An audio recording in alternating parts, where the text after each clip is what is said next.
Welcome back to my YouTube channel. ನಾನಿವತ್ತು Montra ಸರ್ವಿಸಿಗೆ ಬಂದಿದ್ದೀನಿ.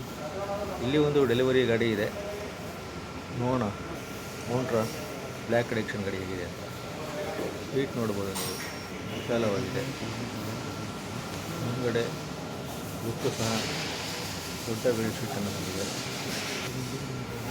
ಸೈಡಿಂದ ನೋಡೋದಾದರೆ ನೀವು ಡ್ರೈವರ್ ಬ್ಯಾಕ್ ಸೀಟ್ ಸಿಗುತ್ತೆ. ಡ್ಯಾಶ್ ಬೋರ್ಡನ್ನು ನೋಡ್ಬೋದು. ಡೋರ್ಸ್ಗಳು ಸಹ ದೊಡ್ಡದಾಗಿದೆ. ರೇಡಿಯಲ್ ಟೂ ಬೆಸ್ಟ್ ಟೈರ್ ಸಹ ಸಿಗುತ್ತೆ. ಬೆಲ್ ಲೈಟ್ ಸಿಗುತ್ತೆ ಬ್ಯಾಕ್ ಸೈಡ್. ಹಾಗೆ ಬಂದರೆ ನೋಡ್ಬೋದು ಸ್ಪೇಸಸ್ ಎಷ್ಟು ಜಾಸ್ತಿ ಇದೆ ಅಂತ. ಲೆಗ್ ಸ್ಪೇಸಸ್ ಡ್ರೈವರಿಗೂ ಅಷ್ಟೇ, ಪ್ಯಾಸೆಂಜರಿಗೂ ಅಷ್ಟೇ. ಮುಂದ್ಗಡೆ LED ಹೆಡ್ಲೈಟ್ ಸಿಗುತ್ತೆ, ಮೌಂಟರ್ ಬ್ರಾಂಚಿಂಗ್.